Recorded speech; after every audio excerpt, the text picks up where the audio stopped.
पहिलं जे पुस्तक आहे त्याचं नाव आहे आणि चांदणे उन्हात हसले, निस्सीम प्रेमाचा अनुबंध. डॉक्टर मंदाकिनी आमटे यांच्यावर चरित्रात्मक कादंबरीचं लेखन केलेलं आहे. मी लेखिका डॉक्टर राजश्री पाटील, ज्या खिद्रापूर कोल्हापूरजवळचं गाव आहे तिथून आलेल्या आहेत, आणि प्रकाशिका मेधा अलकरी, ज्या मुंबईच्या ग्रंथाली प्रकाशनच्या प्रतिनिधी आहेत, त्या दोघींनाही इथे निमंत्रित करतो की या मान्यवरांच्या हस्ते त्यांनी या पुस्तकाचं प्रकाशन करून घ्यावं.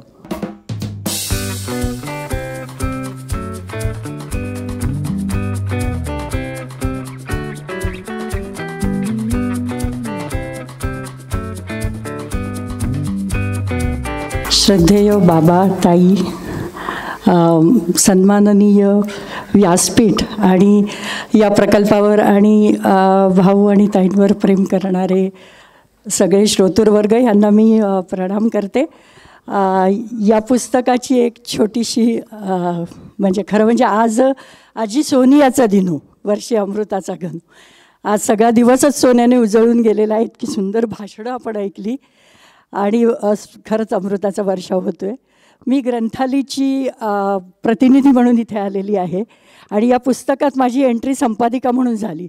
आणि जरी संपादिका म्हणून झालेली होती, म्हणजे राजश्रीनी मला सांगितलं की तिचं हे बाळ तिने माझ्या मांडीवर ठेवलं आणि तिला सांगितलं की तू हिची मावशी आहेस याची, आणि तिला काय शिस्त लावायची तू लाव.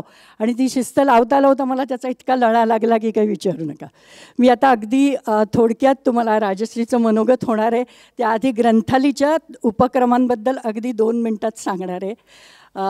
ग्रंथाली ज्या वेळेला कोविड सुरू झालं, कोविडचा काळ होता, जग ठप्प झालेलं होतं, त्यावेळेला ग्रंथालीने आपल्या डिजिटल व्यासपीठाची मुहूर्तमेढ रोवली होती आणि तिथे त्यांनी साहित्याच्या पारावर ग्लोबल साहित्य सफर आणि ग्लोकल असे 3 कार्यक्रम सुरू केले. साहित्याच्या पारावर आम्ही 2 लेखक आणि 2 वाचक यांना बोलवून त्यांच्या पुस्तकांबद्दल चर्चा करतो. हे सगळे कार्यक्रम यूट्यूबवरून होतात. ग्रंथाली वॉच हे यूट्यूब चॅनल आहे. आणि ग्लोबल साहित्य सफर ह्याच्यामध्ये राजीव श्रीखंडे हे अभिजात इंग्रजी साहित्याचा मराठी परिचय करून देतात आणि तसाच लेखिकांचा परिचय संजीवनी खेर, ज्येष्ठ लेखिका संजीवनी खेर या करतात. त्याच्यानंतर काळाच्या बरोबर चालणाऱ्या ग्रंथाली लिसन नावाचं ऑडिओ बुक सादर करणारं यूट्यूब चॅनल सुरू केलेलं आहे. आणि ग्रंथाली प्रतिभांगण नावाचं एक यूट्यूब चॅनल आहे, ज्याच्यामध्ये वेगवेगळे म्हणजे आरोग्याची कॅप्सूल, सुजाण पालकत्वावर जाणता सुजाणता असे बरेच कार्यक्रम सुरू आहेत. तर तुम्ही सर्वांनी इथे जमलेले जे सगळे तरुण मंडळी आहेत त्यांना मला अशी विनंती करायची आहे की तुम्ही या तिन्ही चॅनलला सबस्क्राईब करा, म्हणजे तुम्हाला दर्जेदार कार्यक्रम ऐकता येतील. मी परत एकदा नावं सांगते: ग्रंथाली वॉच, ग्रंथाली लिसन आणि ग्रंथाली प्रतिभांगण. आपली गांधीजींची सदाचारी 3 माकडं आपण लक्षात ठेवूया. ते म्हणतात वाईट बघू नका, वाईट बोलू नका आणि वाईट ऐकू नका. आम्ही म्हणतो तुम्ही चांगलं बघा, चांगलं ऐका आणि चांगलं बोला, म्हणजे इतरांना ते सांगा.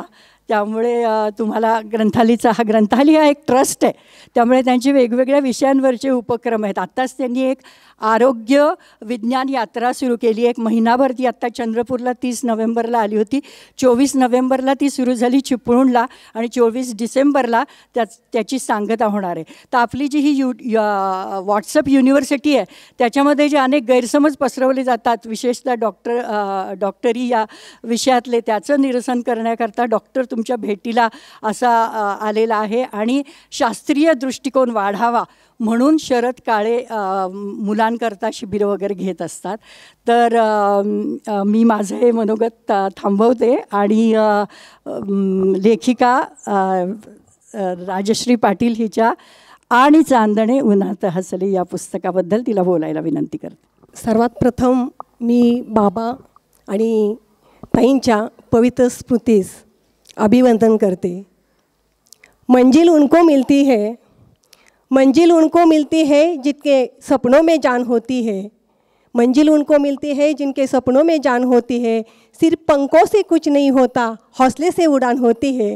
याचे शब्दशः उदाहरण असणारे, जगणारे, मगापासून आपण सगळ्यांना जे ऐकले ते धन्वंतरी आणि स्टेजवर उपस्थित असलेले ज्येष्ठ श्रेष्ठ साहित्यिक देशमुख साहेब, तसंच स्टेजखाली उपस्थित असणारे सर्व दिग्गज आणि आज या प्रकल्पाप्रेमापोटी उपस्थित असणारे सर्व प्रकल्पप्रेमी. खरं तर आजचा हा दिवस माझ्यासाठी खूप अविश्वसनीय असा आहे. ते यासाठी मी म्हणेन की आय थिंक 1-1.5 वर्षापूर्वी जेव्हा मी हे पुस्तक लिहायला घेतलं तेव्हा या दिनाचं औचित्य साधू शकू का नाही याबद्दल सांचित होते. परंतु आज ते स्वप्न साकार होताना मी खरंच खूप भारावून गेले आहे. आणि ही माझी एक छोटीशी गिफ्ट या गुलाबपुष्पांना देताना खूप आनंद होत आहे. नाही सोपे तसे गुलाबपुष्प होणे, नाही सोपे तसे गुलाबपुष्प होणे, काट्याची शेज घेणे आणि नक्षत्राचं देणं, ही 4 ओळी आज मी त्यांना म्हणावी अशी वाटते. कारण गुलाब काट्यात फुलून आपला सुगंध सगळीकडे पसरतं. तसंच या दोघांनी एक वेगळी वाट निवडली आणि समाजासाठी जे नक्षत्राचं देणं दिलं आहे त्याचं समाज नेहमीच ऋणी राहील असं मला वाटतं. खरं तर प्रकाशवाटा असेल किंवा पिक्चर असेल किंवा इतर जे काही आहे, आता मगापासून सकाळपासून आपण त्यांच्या कामाबद्दल सगळेजणच ऐकत आहोत. हे काम जे आहे त्यांचं सर्वदूर पसरलेलं आहे, सर्वश्रुत आहे. परंतु काम तर सगळीकडे पोचलेलं आहे, पण मला जे आकर्षित करत होतं, मला जे लक्ष वेधून घेत होतं ते या दोघांच्या मधले कामापेक्षा केमिस्ट्री, या दोघांच्या मधला जो समन्वय आहे तो, या दोघांचं जे काही बॉन्डिंग आहे ते, या दोघांच्यामधलं जे काही निस्सीम प्रेम आहे ते, असं वाटायचं की एक सुशिक्षित, सुंदर, सुशील, डॉक्टर असणारी जी स्त्री आहे अशी एक जंगलातली वाट निवडते, याचं राज काय असावं? किंवा एवढ्या सगळ्या भौतिक सुखांचा अभाव असतानासुद्धा ताईंनी कधीच त्याची उणीव भासली नाही किंवा खंत वाटली नाही, याचं राज काय असावं? हे प्रश्न या राजला पडायचे. आणि याचाच मी कुठेतरी या पुस्तकात मागोमाग घ्यायचा प्रयत्न केला आहे. बघा, सगळीकडं एक लव्ह स्टोरी म्हणजे प्रेम कहाणीमध्ये एक विरह तर असतो किंवा विलन तर असतो किंवा एकाचं कोणाचं तरी समर्पण असतं किंवा एक दुजेकले म्हणत देवाला शरण जाणं, असं मृत्यूला शरण जाणं, असं काहीतरी असतं. परंतु या प्रेम कहाणीमध्ये मला एक सामाजिक आयाम दिसत होता. ही प्रेम कहाणी मला खूप काहीतरी वेगळी वाटत होती. यांचं तरुण वयात जे कॉलेजमध्ये फुललेलं प्रेम असेल, त्यानंतर आनंदवनातील त्यांचा एक आगळा वेगळा सगळ्या खर्चिक गोष्टींना फाटा देत झालेला जो तो विवाह असेल, आणि सगळ्यात महत्त्वाचं डेस्टिनेशनसाठी काय काय हनीमूनच्या डेस्टिनेशनला लोक चॉईस करतात, फॉरेन वगैरे. आणि हे आज आम्ही 50 वर्षानंतर इथं येताना, इनोवामधून येताना सुद्धा स्टिफनेस वगैरे असं प्रॉब्लेम, तेव्हा हे ठिकाण चॉईस करतात. आणि इथं एक वेगळ्या प्रकारचं काहीतरी त्यांचं जे आहे असं वेगळे पण होतं प्रत्येक गोष्टीत. आणि त्यानंतरची सुद्धा 50 वर्षाची त्यांची हातात हात घालून जी साथ चालू आहे एकमेकांची. तर आजकाल बघितलं तर मी 2 मिनटं, मला 5 मिनटं वेळ दिला आहे, पण मी 1-2 मिनटं घेते की असं चित्र दिसतं की भौतिकवाद आणि चंगळवाद आणि इव्हेंट हे फोपावलेले आहे, दिखावापणाला स्तोम वाजलेला आहे. लिपस्टिक घेतली नाही म्हणून घटस्फोट होतात, साडी घेतली नाही म्हणून 6 महिने माहेरी घेत जाते किंवा अबोला धरला जातो, प्री वेडिंगपासून पोस्ट वेडिंगपर्यंतचे शूट केलं जातं. परंतु तरी नशीब पोस्ट वेडिंग होत नाही आहे शूट अजून. पण इथं ह्या कहाणीमध्ये हे सगळं नाही आहे, वाढदिवस नाहीत, गिफ्ट्स नाहीत, ॲनिव्हर्सरी नाही, ट्रीप नाही, तरीसुद्धा हे प्रेम इतकं छान फुललं, इतकं छान काहीतरी कार्य त्यांनी केलं. या पाठीमागं मला असं वाटतं की ताईंची जी निर्मोही, शांत, संयत, बरोबरीची आणि समंजस साथ होती, याची नोंद इतिहासाला घ्यावी लागणार आहे. ती तेवढीच तोलामोलाची आहे आणि तेच मला फार आकर्षित करत होतं. आणि हे करत असताना, हे पुस्तक मी जेव्हा याचा अभ्यास करत असताना, या दोघांच्या अंतरंगात शिरताना, यांचं गोकुळ अनुभवताना, यांच्या कार्याचा जो परीघ आहे तो अभ्यासताना, माझ्या हाती खरं तर हे समुद्रात विहार करण्यासारखं होतं. आणि माझ्या हाती काही 4 मोती लागले, ते एकत्र गुंफून मी आणि चांदणे उन्हात हसलीची ही पुष्पमाला, पुस्तकरूपी पुष्पमाला गुंफली आहे आणि ती तुमच्या सुपूर्द करत आहे. यांच्या दोघांच्या सान्निध्यात खरं सांगते मी की मी स्वतः समृद्ध झाले असं मला वाटते. आणि या पुस्तकाला देशमुख साहेबांची प्रस्तावनाच नाही तर आज प्रकाशनाला सुद्धा ते उपस्थित आहेत. हा दुग्ध शर्करा योग मला लाभला त्याबद्दल सर थँक्स. आणि त्यात ॲडिशनल म्हणजे 3 दिवसाचा तुमचा हा जो आम्हाला सहवास लाभतो आहे तो चिरस्मरणात राहील. आणि दुसरं म्हणजे आज या माझ्या छोट्याशा सोहळ्यासाठी हे सगळे जे स्टार मंडळी स्टेजवरील आणि स्टेज खालचे सगळे जे आहेत ते उपस्थित आहेत. त्यामुळे माझ्या कार्यक्रमाला 4 लागले असं वाटतं. आणि आज खरं तर डॉक्टर कानेटकर मॅडम उपस्थित राहिल्या नाहीत, ज्या की माझ्या मुलांच्या आयडल आहेत. माझा मोठा मुलगा डॉक्टर कॅप्टन वरद पाटील आणि विराज पाटील आज इथं उपस्थित आहे. तर एक मिनिटात एक गोष्ट सांगते की जेव्हा त्याचं पहिलं पोस्टिंग आसामला आलं की पुण्याच्या झगमकाटीतून तो पहिल्यांदा पोस्टिंग ॲज अ डॉक्टर आसामला आलं, तेव्हा तिथं रेंज नव्हती, रिमोट एरिया आहे, घनदाट जंगल आहे. आणि पहिल्यांदा घरी आला आणि तो नाराज होता आणि निराशेचे सूर त्याच्यातून प्रकट होतं. त्यांनी म्हणत होता की मी गिवअप करतो, बॉन्ड ब्रेक करतो. आणि तेव्हाच मी दादांचा वगैरे माझा अभ्यास चालू होता यांचं सगळं. आणि त्याच्या पुढं मी माझं पुस्तक ठेवलं, प्रकाश वाटा हे पुस्तक ठेवलं आणि सांगितलं रीड इट. त्याची इंग्लिश एडिशन द्यावी लागली मला एवढंच. आणि त्यानंतर आज मला सांगायला खूप आनंद वाटतो आहे की 2 वर्ष झालं तो अगदी हसतमुख त्याची ड्युटी खूप छान पद्धतीनं करतो आहे. आणि त्या रिमोट जंगलाच्या तिथं एरियात त्याने अनेक जीव वाचवले. आणि एवढंच नव्हे तर 1-1.5 महिन्यासाठी फक्त त्याची -15 डिग्रीला डोंगरावरती हे होती पोस्टिंग होती. 4 महिने एक्सटेंड झाले ऑफिसर नसल्यामुळं, तरीसुद्धा थोडासुद्धा विचलित न होता त्यानं त्याची ती ड्युटी व्यवस्थित पार पडली. ॲज अ आई म्हणजे मदर म्हणून मला खूप प्राऊड फील होतं. सांगायचा उद्देश इतकाच आहे, पुस्तक काय करतात, पुस्तक तुम्हाला इन्स्पायर करतात, पुस्तक तुम्हाला मोटिवेट करतात, पुस्तक तुमच्यासमोर आयडॉल उभा करतात. आणि हे पुस्तक लिहिताना माझ्या मनात खरं तर सांगायचं तर ही लव्ह स्टोरी आजपर्यंत आपण लैला मजनू, बाजीराव मस्तानी, यमरोज, अमृता वगैरे, परंतु एक सामाजिक आयाम असणारी अशी ही लव्ह स्टोरी समाजापुढे यावी, नवीन पिढीनं त्यातून खूप काहीतरी शिकावं. आणि त्यांच्यासारखं संपूर्ण मार्गक्रमण आम्हाला करणं शक्य नसलं तरी 1-2 पावलं जरी आम्ही उचलू शकलो तरी खूप काय झालं. आणि अगदीच काही नाही जमलं तर संसारात सामंजस्य जरी दाखवलं तरी खूप काही मिळवलं असं मला वाटतं. आणि आज हे पुस्तक मी सवलतीच्या दरात इथं उपलब्ध केलेलं आहे आणि यातून जे काही निधी उपलब्ध होईल तो मी प्रकल्पासाठी देत आहे. दिगंत दादा, अनिकेत दादा आणि सचिन सर्वांनी जे मला सहकार्य केलं, दादांनी आणि ताईंनी मला इतकं क्लोज घेतलं, याबद्दल मी पुनश्च एकदा सगळ्यांची नावं घेऊ शकत नाही, आभार मानते. थँक्यू, धन्यवाद. धन्यवाद. 350 रुपये किमतीचं पुस्तक आज 200 रुपये अशा सवलत मूल्याला इथे उपलब्ध आहे. आणि मला हे सांगायला आनंद वाटतो लेखिका डॉक्टर राजश्री पाटील यांना की अशा लव्ह स्टोरीजपासून स्फूर्ती घेऊन बीड जिल्ह्यात शांतीवन आणि पुण्याजवळ आळंदीजवळ स्नेहवन अशा अनेक लव्ह स्टोरीज तरुण कार्यकर्त्यांनी महाराष्ट्रात गेल्या काही वर्षात यशस्वी करून दाखवल्या आहेत. पुस्तकाची प्रस्तावना लक्ष्मीकांत देशमुख यांनी लिहिलेली आहे आणि हे प्रस्तावनाकारही आज आपल्या या कार्यक्रमाला उपस्थित आहेत. IAS श्रेणीचे निवृत्त प्रशासकीय अधिकारी आणि साहित्यिक अशी त्यांची दुहेरी ओळख आहे.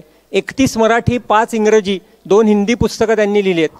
त्यांच्या पुस्तकांची शीर्षकच किती उत्कंठावर्धक आहेत बघा. मधुबाला ते गांधी, गांधीवादाचा केमिकल लोचा, वेदनेचा क्रूस, फ्रीडम ऑन फायर, यंग इंडियाचा ग्रुप सेल्फी अशा खूप मजेदार नावांची पुस्तकं त्यांनी लिहिलेली आहेत. कैफी आझमी आणि साहिर लुधियानवी यांची चरित्र त्यांनी लिहिली आहेत. Dancing on the vault of death ही क्रीडा काल्पनिका, म्हणजे आपण गूढकथा, रहस्यकथा, विज्ञान काल्पनिका ऐकलेल्या आहेत, पण क्रीडा काल्पनिका, स्पोर्ट्स फिक्शन हा नवीन वाङ्मय प्रकार त्यांनी हाताळलेला आहे. मराठीच्या भल्यासाठी या संस्थेचे ते कार्याध्यक्ष आहेत. महाराष्ट्र शासनाच्या भाषा सल्लागार समितीचे अध्यक्ष, मराठी भाषा धोरण आराखड्याचे रचनाकार आणि इंग्रजी माध्यमाच्या शाळांमध्ये मराठी हा विषय अनिवार्य करण्यासाठी जे आंदोलन होतं त्या आंदोलनाचे प्रणेते अशा अनेक भूमिकातून त्यांनी मराठी भाषेची सेवा केली आहे. 2018 सालच्या बडोदे इथल्या अखिल भारतीय मराठी साहित्य संमेलनाचे ते अध्यक्ष होते आणि सध्या ते काश्मीरवर 3 खंडात एक महाकादंबरी लिहित आहेत. त्या कादंबरीची आपण सगळेच प्रतीक्षा करू, पण त्यांच्या मनोगताची मात्र प्रतीक्षा करायला मी फार वेळ आता लावणार नाही आहे. मी त्यांना विनंती करतो की आदरणीय लक्ष्मीकांतजी देशमुख यांनी आपलं मनोगत व्यक्त करावं. सर्वप्रथम मी श्रद्धे बाबा आमटे साधनाताईंना वंदन करतो.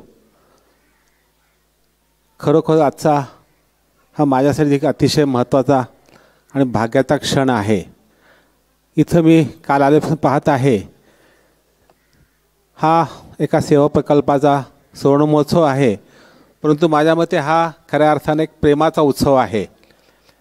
उर्दूचे शायर कैफी अब्दुल एक शेर आहे, ते असं म्हणतात की प्यार का जश्न नई तरह मनाना होगा, प्यार का जश्न नई तरह मनाना होगा, गम किसी दिल में सही, गम किसी दिल में सही, गम को मिटाना होगा. काय केलं आहे हेमलकसामध्ये किंवा आनंदमध्ये किंवा डॉक्टर साहेबांनी श्रद्धा कर्जतला की त्यांनी दुःखितांचे अश्रू पुसलेले आहेत आणि एका अर्थानं प्रेमाचा उत्सव साजरा केलेला आहे. डॉक्टर आमटे, प्रकाश आमटे, मंदा आमटेंनी इथं जे कार्य केलं ते सर्व माहीत आहे.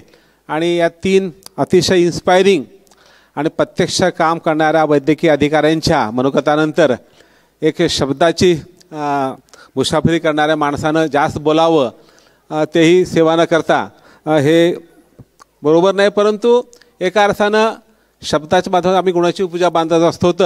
आणि आपलं कार्य पुढे आणण्यामध्ये अनेक लेखकांनी जो हातभार लावलेला आहे.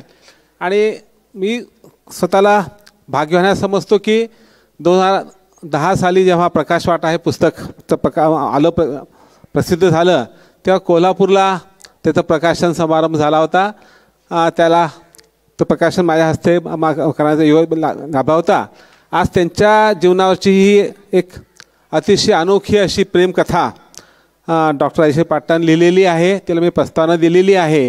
ह्याचे प्रकाशन आज इथं माझ्या उपस्थित होत आहे डॉक्टर महोदयांच्या हस्ते. आणि खुद्द मंदाताई आणि डॉक्टर प्रकाश आमटे जे या कादंबरीचे खऱ्या अर्थानं नायक नायिका आहेत, ते महत्त्वाचं आहे. म्हणून मी म्हटल्याप्रमाणे हा प्यार का जश्न आहे आणि हा केवळ प्रेमाचा उत्सव, साधा प्रेमाचा उत्सव नाही, तर प्रत्येक दुःखिताच्या अश्रू पुसण्याचा उत्सव आहे. आणि हा उत्सव गेले 50 वर्ष हेमलकसाला आणि त्यापासून त्यापेक्षा अधिक कितीतरी वर्ष आनंदवंदा चालू आहे. आता श्रद्धाच्या रूपानं कर्जतला चालू आहे. आत्ता उल्लेखप्रमाणे शांतिवन असेल किंवा आनंदीची एक संस्था असेल, ह्या लोकांनी देखील तसं सुरू काम केलेलं आहे. आणि भारतामध्ये आरोग्य आणि शिक्षण इतके मोठे प्रश्न आहेत, कितीही काम केलं तरी कमी पडावं असं आहे. परंतु काम करत असताना कामाचं दिशा काय पाहिजे आणि कामातून आपल्याला समाज कसा घडवायचा आहे, उद्देश काय करायचा आहे, हे जर पाहायचं असेल तर हे आनंदवन घ्या किंवा हेमलकसा घ्या, हे पथदर्शक प्रकल्प आहेत. या ठिकाणी ज्या पद्धतीनं काम केलं जातं त्या कामातून आपल्याला पुढील काम कसं करता हे पाहिलं पाहिजे.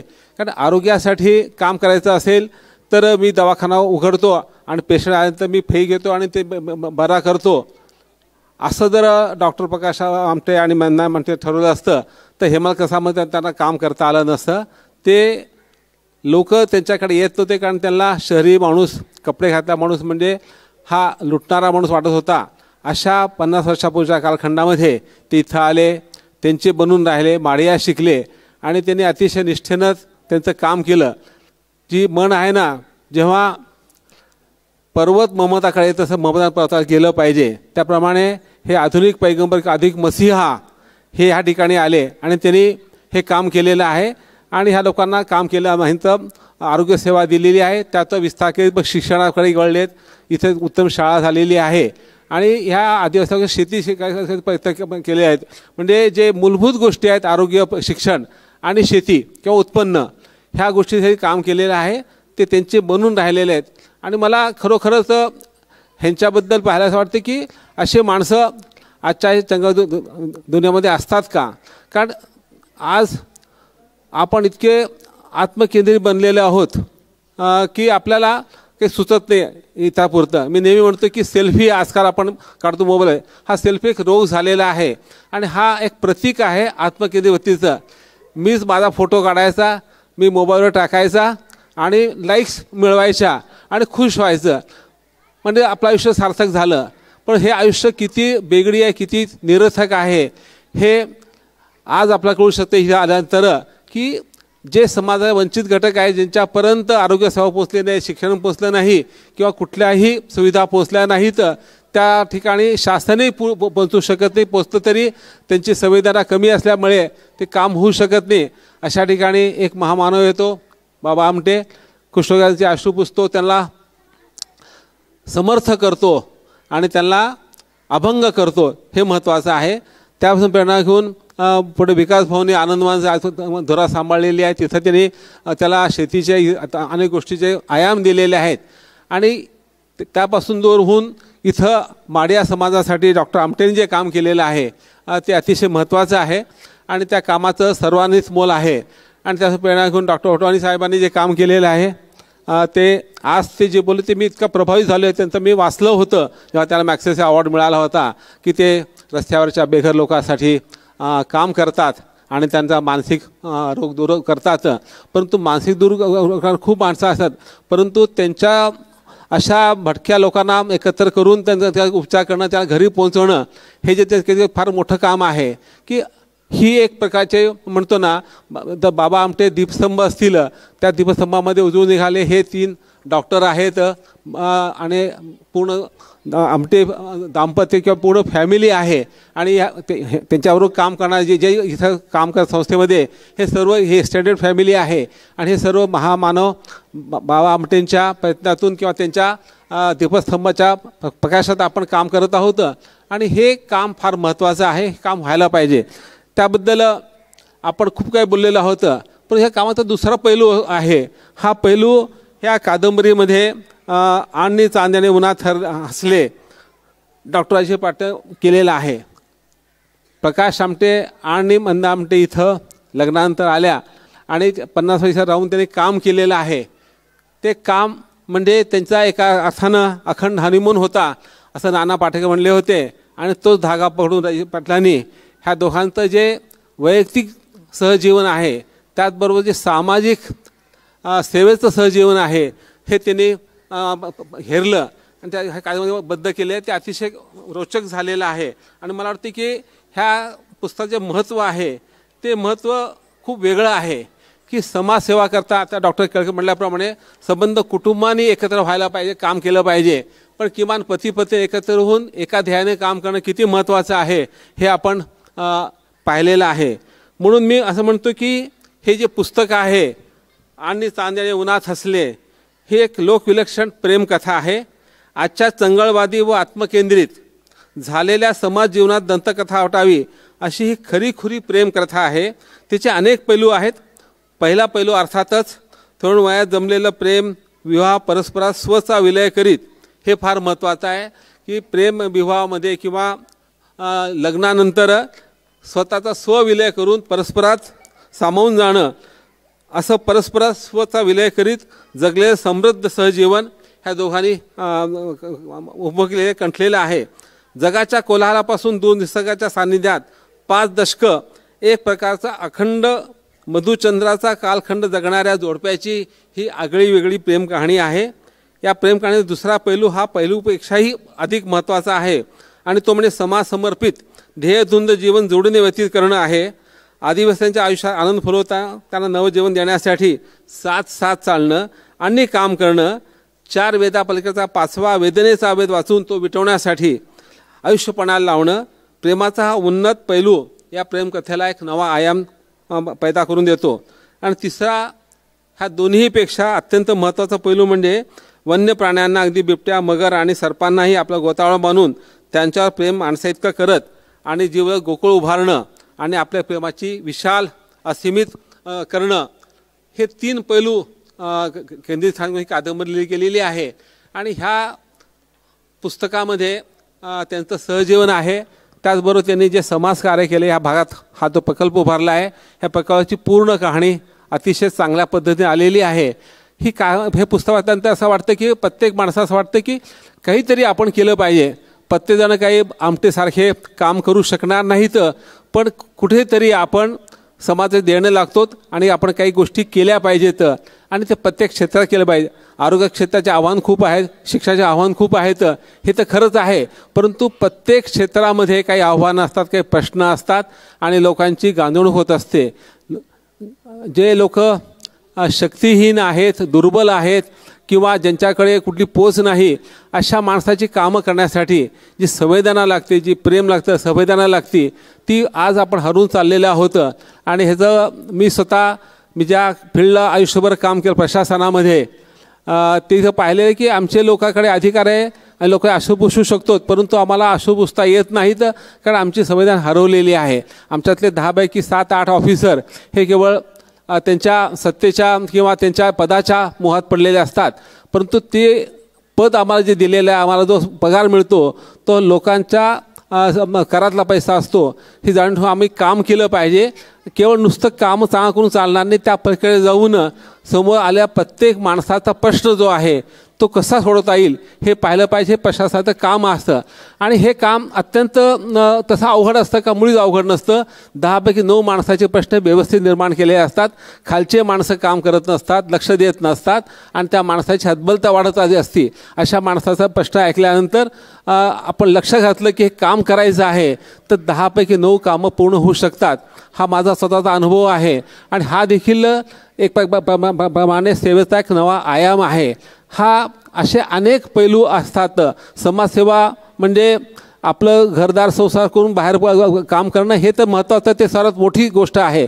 परंतु प्रत्येक आपल्या कार्यक्षेत्रामध्ये उत्तम काम करणं आणि आपल्या अधिकाराची वापर करून योग्य रीतीनं लोकांना दिलासा देणं, त्यांचे काम करणं हे देखील असू शकतं. आणि हा मला वाटतं पैलू फार महत्त्वाचा आहे. आणि ह्याची भान, ह्याची जाणीव, ह्याची संवेदना ही कादंबरी वाचताना निश्चितपणे मनात आपले निर्माण होते. ह्या कादंबरीचं यश आहे. त्या कादंबरीबद्दल मी डॉक्टर राजेश पाटील यांना त्यांचं अभिनंदन करतो. ग्रंथालय ह्या संस्थेनं पुस्तक प्रकाशित केलेलं आहे. ह्याला मी प्रस्थान लिहिताना अतिशय भारावून गेलो होतो आणि ह्या निमित्तानं मी जे चिंतन केलेलं ह्यात व्यक्त केलेलं आहे ह्याचे मी काही पैलू आपल्याला आज ठेवलेले आहेत.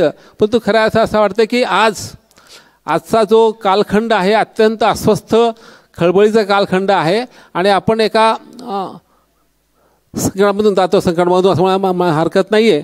त्यामध्ये काम करीत असताना प्रत्येकानं आपलं द बेस्ट आहे द्यायचं प्रत्येकाने.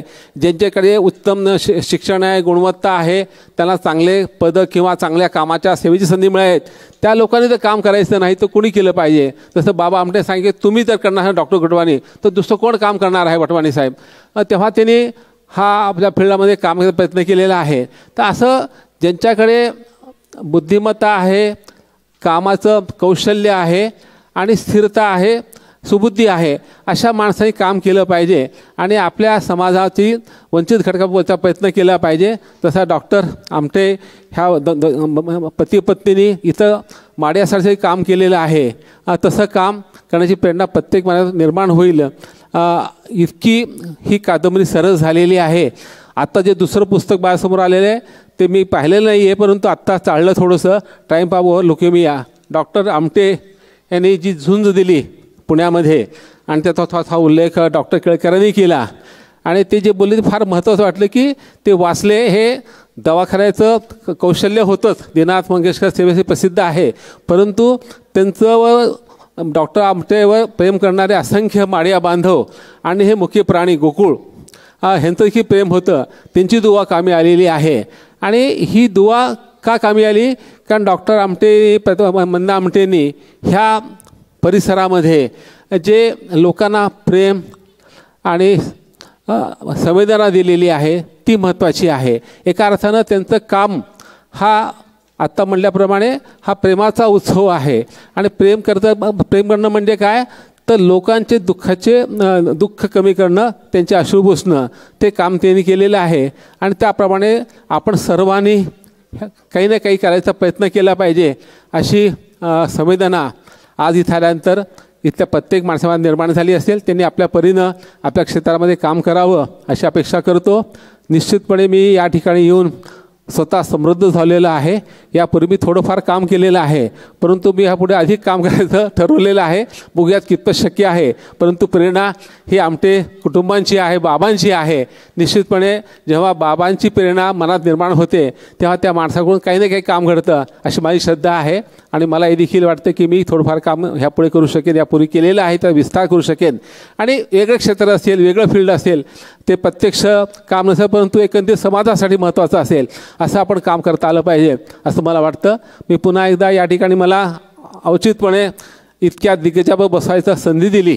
मला कल्पना नव्हती. मी फक्त आज यायचं होतं आणि यायचं कारण की बघ फक्त आमची सहलेखिका, आमची काम करणारी एक लेखिका डॉक्टर राजेश पाटील, जिला मी मानतो की ते खूप काम चांगलं करतात, चांगलं लेखन करतात, त्यांचं पुस्तक प्रकाशन आहे, आपण गेलं पाहिजे म्हणून आलो होतो. आणि आज 50 वर्षाचा हा सुवर्ण प्रकल्प पदार्पण करीत आहे. हे पाहायचं राहून गेलं होतं, त्याच पाहावं असं वाटलं, आनंद पाहिलं होतं, परंतु हे पाहायची इच्छा होती त्याच पूर्ण झाली. परंतु मला हा सुखद धक्का होता. परंतु एक मला वाटतं की जे काय थोडंफार मी साहित्याची सेवा केली असेल किंवा समाजाची सेवा केली असेल त्याचं मला न सांगता हेमलकस्थानं मला थोडंसं फळ दिलेलं आहे. आणि मला ह्या 3 दिग्गजाबरोबर स्टेज शेकायची संधी मिळालेली आहे, ती मला महत्त्वाची वाटते. मी पुन्हा एकदा आपल्या सर्वांचे आभार व्यक्त करून थांबतो. धन्यवाद. जय हिंद, जय महाराष्ट्र.